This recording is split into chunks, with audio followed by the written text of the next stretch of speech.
उधर इस्माइल हानिया को खत्म करके इजराइल ने अपना बदला पूरा कर लिया और अब हमास के साथ साथ ईरान ने भी बदला लेने का ऐलान कर दिया है।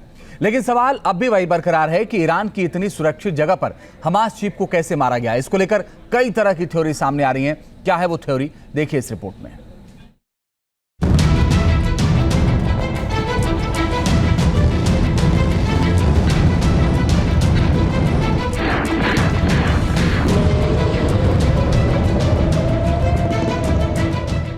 जगह तेहरान, तारीख 31 जुलाई 2024, वक्त रात 2 बजे।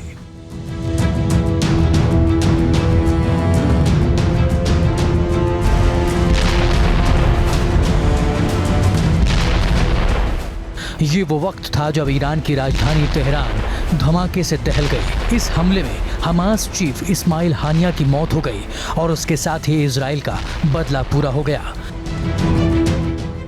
हानिया ईरान गया तो था नवनिर्वाचित राष्ट्रपति के शपथ ग्रहण में शामिल होने, लेकिन उसे इस बात का अंदाजा नहीं था कि वो तेहरान से कभी लौट नहीं पाएगा। ना ही उसे इस बात की भनक थी कि ये उसकी आखिरी रात साबित होने वाली है। मौत गेस्ट हाउस में उसका इंतजार कर रही थी। बस एक धमाका और इजराइल का सबसे बड़ा दुश्मन खत्म।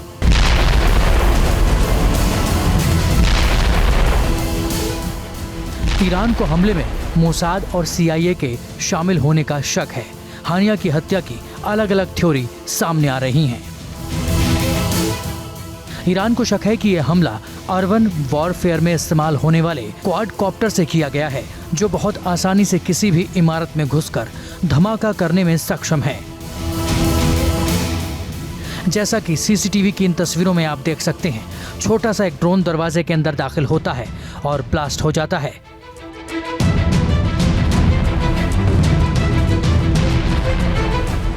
यही वो क्वाडकॉप्टर है जिसका इस्तेमाल इजराइल करता आया है। इस ड्रोन की सबसे बड़ी खासियत यह है कि इंजन की खराबी के बाद भी लक्ष्य को भेद सकता है। अगर खतरे की चेतावनी आती है तो इसकी लाइटें अपने आप बंद हो जाती हैं और ये बिना देरी के लक्ष्य तक पहुंच जाता है।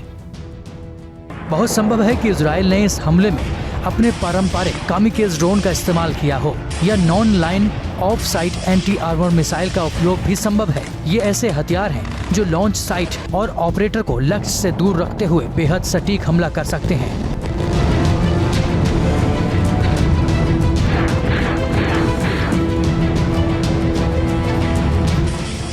दूसरी थ्योरी है गोली जैसे ड्रोन का इस्तेमाल। हेलीकॉप्टर के आकार के ड्रोन बेहद छोटे होते हैं और बुलेट की तरह लक्ष्य तक पहुंचते हैं।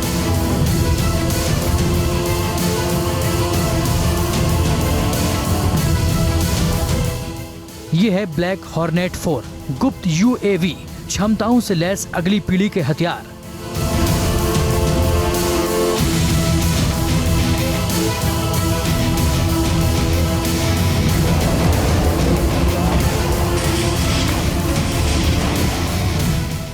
ड्रोन में एक हाई रेजोल्यूशन थर्मल इमेजर और इलेक्ट्रो ऑप्टिकल कैमरा लगा है, जो कम रोशनी में भी अपने लक्ष्य को साफ देख सकता है और इसका फायदा ऑपरेटर को होता है। इसके साथ ही पावर बैकअप भी बढ़िया है, जिससे ये काफी देर तक हवा में रह सकता है और बिना किसी दिक्कत के दुश्मन को घर में घुसकर ढेर कर देता है।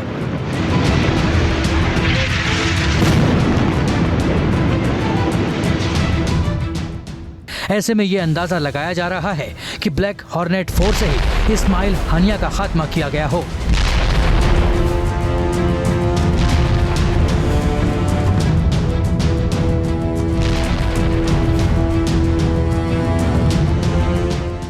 हालांकि इसके लिए ऑपरेटर को लक्ष्य के थोड़ा करीब होना जरूरी है, इसलिए दावा लंबी दूरी की मिसाइल के इस्तेमाल का भी हो रहा है।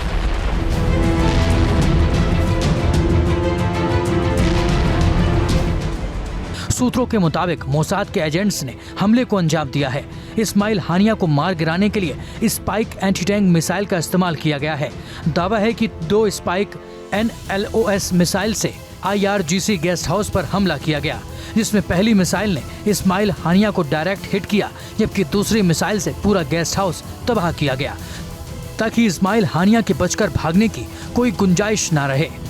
बताया जा रहा है कि हमले में spike SR shoulder launched missile का इस्तेमाल किया गया है, जिससे तस्करी करके ईरान तक पहुंचाया गया।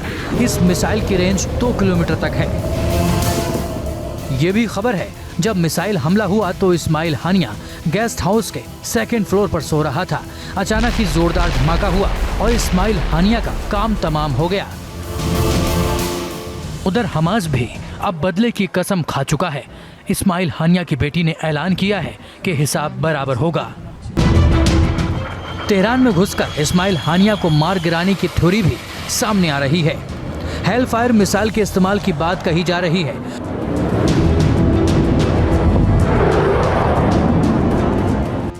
सूत्रों का दावा है कि इजराइल F-35 फाइटर जेट से AGM-114 हेलफायर मिसाइल को दाग सकता है, क्योंकि F-35 जेट रडार को जैम करने में सक्षम है और हेलफायर मिसाइल हवा से जमीन पर अचूक निशाना लगाती है। हेलफायर का दावा इसलिए भी किया जा रहा है क्योंकि अमेरिका ने इसी मिसाइल से अलकायदा सरगना अल जवाहिरी और ईरानी कमांडर कासिम सुलेमानी को हमला करके मार गिराया था।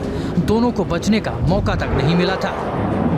हाल ही में अमेरिका ने इजराइल को हथियारों का जो नया कंसाइनमेंट भेजा है, उसमें हेलफायर मिसाइलों का बड़ा जखीरा था।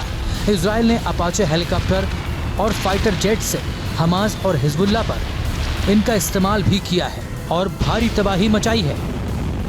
वर्तमान समय में यद्यपि कि ये जो बैठक अवश्य चल रही है, लेकिन इस बात की संभावना ज्यादा दिखाई देती है कि जो ईरानियन अदर प्रॉक्सीज हैं, हिजबुल्लाह विशेष रूप से, वो कोई इजराइल के विरुद्ध कार्रवाई करने के बारे में कदम उठा सकता है। एक रिपोर्ट ऐसी भी है कि बीरूत में जो हमला इजराइल ने किया है, उसमें जो गोलान हाइट्स में जो 13 बच्चों की मृत्यु के लिए रिस्पॉन्सिबल जो हिजबुल्लाह का कमांडर था, वो भी इजराइल ने मार गिराया है।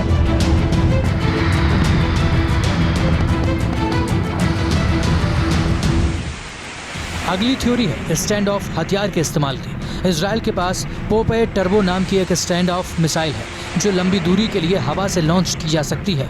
इजराइल इसका इस्तेमाल ईरान के खिलाफ पहले भी कर चुका है। इसी साल अप्रैल में ईरान के अटैक का जवाब इजराइल ने अपने सबसे ताकतवर हथियार पोपोए टर्बो से दिया था।